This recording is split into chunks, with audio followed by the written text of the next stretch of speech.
প্রতি মাসে আজাদ ভাইয়ের মাদ্রাসা পরিচালনার জন্য 10,000 করে টাকা দেওয়া হচ্ছে কলরব থেকে। জুলাই মাসেও প্রদান করা হয়েছে। আজাদ ভাইয়ের মৃত্যুর পর ইসলামী আন্দোলন বাংলাদেশ এবং কলরবের যৌথ সহযোগিতায় রুহি এবং গালিবের জন্য ঝিনাইদহ শহরে একটি বাড়ি কিনে দেওয়া হয়েছে। মাশাআল্লাহ। আর আমি আশা করব এটাই সত্য হোক, যেহেতু গালিব রুহির জন্য এত বড় একটা অবদান কলরব রেখেছে, যেটা এতদিন গোপন রয়েছে। তাহলে আমি একটা প্রশ্ন রাখতে পারি, এটা কেন গোপন রাখা হয়েছে, কেন এটা জাতি জানতো না? আসসালামু আলাইকুম রহমতুল্লাহি ওয়া বারাকাতুহু। প্রিয় বন্ধুরা, আশা করি সকলে ভালো আছেন। আলহামদুলিল্লাহ, আমিও ভালো আছি। তবে গত কিছুদিন যাবৎ আমি চুপ ছিলাম, নীরব ছিলাম। একটাই কারণ পরিস্থিতিটা খুব একটা উপযোগী নয় কথা বলার মতো। কেননা আপনারা কিছু মনে করবেন না, আমরা অনেকেই হুজুগে বাঙালি, আমরা কিছু একটা দেখলে খুব বেশি লাফিয়ে উঠি। আমি এটা বলছি না যে বদরুজ্জামান একেবারে ধোয়া তুলসী পাতা, না। আবার তারও যে অনেক বড় অপরাধ আছে, তার যে কোনো অবদান নাই, বিষয়টা কিন্তু এমনও নয়। আপনারা এতটুকু জানেন যে বাংলাদেশে 200 টাকা দিলেও নিউজ হয়ে যায়। আর কিছু কিছু কথা আছে বা কিছু কিছু দৃশ্য আছে যেগুলো সত্যি বিশ্বাস করার মতো নয়। কারণ আপনি তথ্যের সাথে বাস্তবতার সাথে মিলান, তাহলে দেখা যাবে যে হয়তোবা নিউজ গুলো টাকার বিনিময়ে করা হয়েছে। আমি এমনটা বলছি না যে এখানে সত্যতা নেই। হ্যাঁ, সত্য মিথ্যা মিশ্রণে কি অনেক কিছু হচ্ছে, এই জন্য গত 2-3 দিন নীরব ছিলাম। তবে আজকে একটু কথা বলবো এ নিয়ে। তার আগে বলবো, যদি চ্যানেল নতুন হয়ে থাকেন চ্যানেলটি সাবস্ক্রাইব করে নেবেন, আর যদি সাবস্ক্রাইব করে থাকেন অসংখ্য ধন্যবাদ। প্রিয় বন্ধুরা, আজকের ভিডিওটি শুরু করা যাক। প্রিয় বন্ধুরা, আপনারা নিশ্চয়ই জানেন মোহাম্মদ বদরুজ্জামান ভাই তিনি কলরবের নির্বাহী পরিচালক বর্তমানে, কিন্তু এই পদে এসেছেন তিনি বেশি দিন কিন্তু হয়নি। তার আগে দীর্ঘ সময় ধরে তিনি বিভিন্ন দায়িত্বে ছিলেন। এবং মজার বিষয় হচ্ছে তিনি কখনো অর্থ পরিচালনার সাথেও ছিলেন না, যেটা তার বক্তব্য, সেটি আমরা আজকে পড়বো, জানবো। কিন্তু কলরব থেকে যে আমরা একটা জিনিস আশা করেছিলাম যে কলরব আজাদ পরিবারের দায়িত্ব কতটুকু পালন করছে, কিভাবে করছে, এটা যেমন করা তাদের জন্য কর্তব্য, ঠিক একইভাবে আইনুদ্দিন আলাদা রহমতুল্লাহি আলাইহির প্রতিষ্ঠিত যে মাদ্রাসা রয়েছে ঝিনাইদহ, সেটার পরিচালনা করা বা সেটার খরচ বহন করাও কিন্তু আমি মনে করি কলরবের দায়িত্ব। তো সেই জায়গা থেকে কলরব যদি এই প্রতিষ্ঠানের জন্য কোনো অর্থ দিয়ে থাকে বা দিচ্ছে এমন কোনো প্রমাণ থাকে, তাহলে তো আলহামদুলিল্লাহ সবকিছু হচ্ছে। হয়তো আমাদের কাছে সেই তথ্যগুলো আসছে না। যাই হোক, আমরা এতটুকু জেনেছি যে বদরুজ্জামান সাহেব তিনি লিখেছেন যে গত জুলাই মাসেও এই যে মাদ্রাসার জন্য যে মাসিক টাকা প্রদান করা হয় সেটি প্রদান করা হয়েছে। তাহলে চলুন আমরা জেনে আসি যে অভিযোগগুলো, যে আজাদ পরিবারের যে জীর্ণ শীর্ণ নিঃস্ব হওয়া সেই বাড়ি ঘর আসলে কিভাবে কি অনেক কিছুই তো সত্য মিথ্যার মিশ্রণে হারিয়ে যায়। চলুন আমরা একটু জেনে আসি বদরুজ্জামান ভাই কি লিখেছেন। আজাদ ভাইয়ের মৃত্যুর পর ইসলামী আন্দোলন বাংলাদেশ এবং কলরবের যৌথ সহযোগিতায় রুহি এবং গালিবের জন্য ঝিনাইদহ শহরে একটি বাড়ি কিনে দেওয়া হয়েছে। মাশাআল্লাহ। যেহেতু বদরুজ্জামান সাহেব এটি ওপেন লিখেছেন, তাহলে কথাটি হয়তো ফেলে দেওয়ার মতো না, কেননা তার কাছে অবশ্যই এর প্রমাণ রয়েছে। আমার মনে হচ্ছে আজকের ভিডিওটি খুবই চমৎকার হতে চলছে, আরো তথ্যবহুল কিছুটা পেতে যাচ্ছি। গতকাল একটি ভিডিও দেখে অবাক হয়েছি খুব। এতে জরাজীর্ণ একটি বাড়ি দেখানো হয়েছে, যাতে বৃষ্টি আটকানোর জন্য চালের অভাবে পলিথিন ব্যবহার করা হয়েছে। আজাদ ভাইয়ের মৃত্যুর পর গালিবের মা এখন তৃতীয় স্বামীর ঘর করছেন। তিনি থাকেন মাগুরা, সেখানে তার জন্য সন্তানও আছে। গালিবের চাচারা কেউ ঝিনাইদহ শহরে, আর কেউ গ্রামে থাকেন।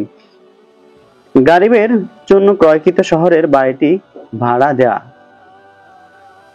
তারা সাধারণত ছুটি ছাটায় ও বেড়াতে গেলে নানির বাড়িতে থাকে। এর মধ্যে খুব অল্প সময়ে দাদার বাড়ি অথবা মায়ের কাছে তারা থাকে। রুহির বিয়ে হয়েছে 23 সালে। এই সময়ের মধ্যে অধিকাংশ সময় সে ঢাকায় ছিল। আচ্ছা, আপনারা বলেন, গালিব তো এখনো ছোট, তাহলে তার বাড়ি হলো কিভাবে? যা ভিডিওতে দেখানো হয়েছে, আবার এমন ঘর যেখানে বৃষ্টি হলে পানি পড়ে।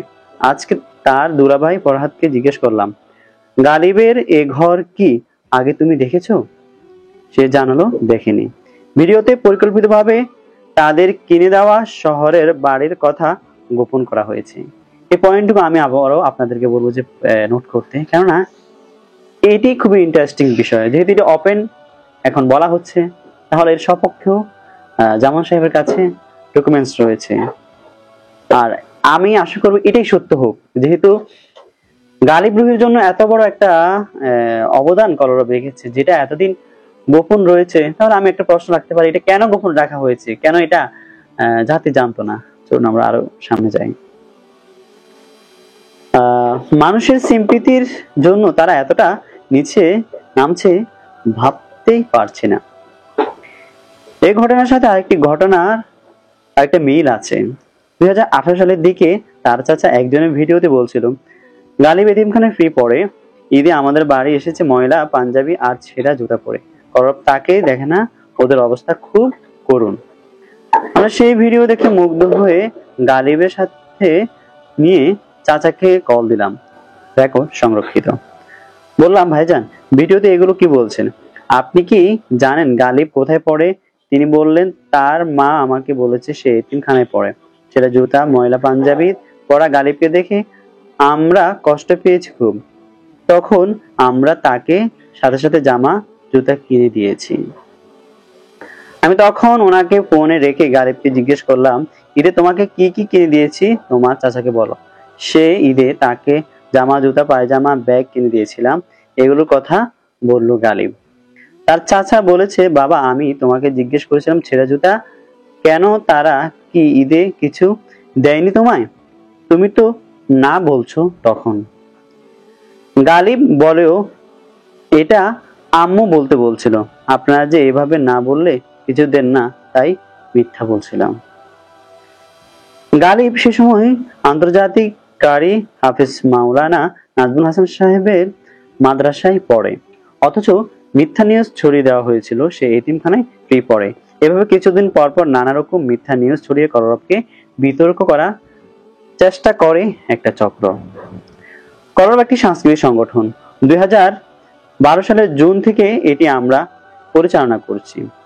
আমার নামে বলা হচ্ছে কলরবের সবকিছু আমি নাকি কক্ষিগত করে রেখেছি, অথচ তখন থেকে একদিনের জন্য আমি কলরবের অর্থ পরিচালক ছিলাম না। তারপর তিনি লিখেছেন, 2022 সালের অক্টোবরে আমি নির্বাহী পরিচালক নির্বাচিত হই। আমি দায়িত্বে আসার অনেক আগ থেকে রুহি গালিবের পড়াশোনা সহ তাদের দেখাশোনা করে আসছি। রুহিকে বিয়ে দিলাম, তার বিয়ের প্রোগ্রাম করলাম আমরা। প্রতি মাসে আজাদ ভাইয়ের মাদ্রাসা পরিচালনার জন্য 10,000 করে টাকা দেওয়া হচ্ছে কলরব থেকে।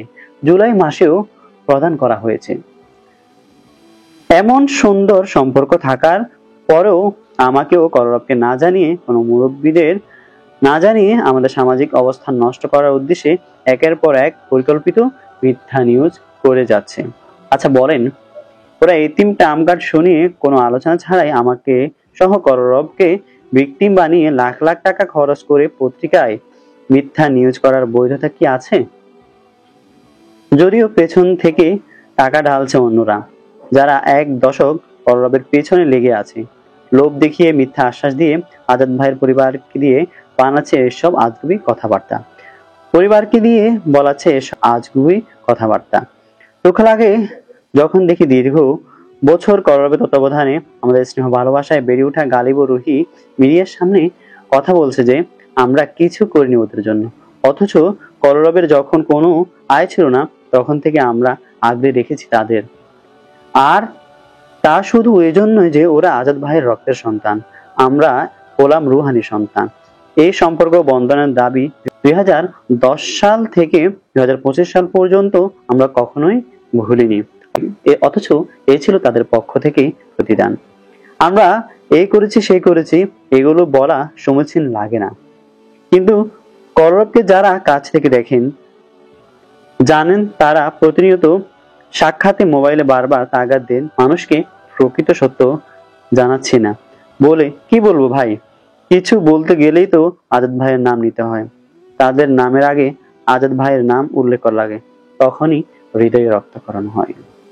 তো বন্ধুরা, আজকের কথাগুলো বা আজকের ভিডিওতে যেগুলো উঠে এসেছে সে বিষয়টা খুবই খুবই গুরুত্বপূর্ণ আমার কাছে মনে হচ্ছে। কেননা এখানে অনেকগুলো বিষয় রয়েছে, যেমন আজাদ ভাইয়ের মাদ্রাসার জন্য প্রত্যেক মাসে যে 10,000 টাকা করে দেওয়া হয়েছে বা দেওয়া হচ্ছে, এই বিষয়টুকু কেন আড়ালে, কেন এটি আড়ালে থেকে যাবে এভাবে?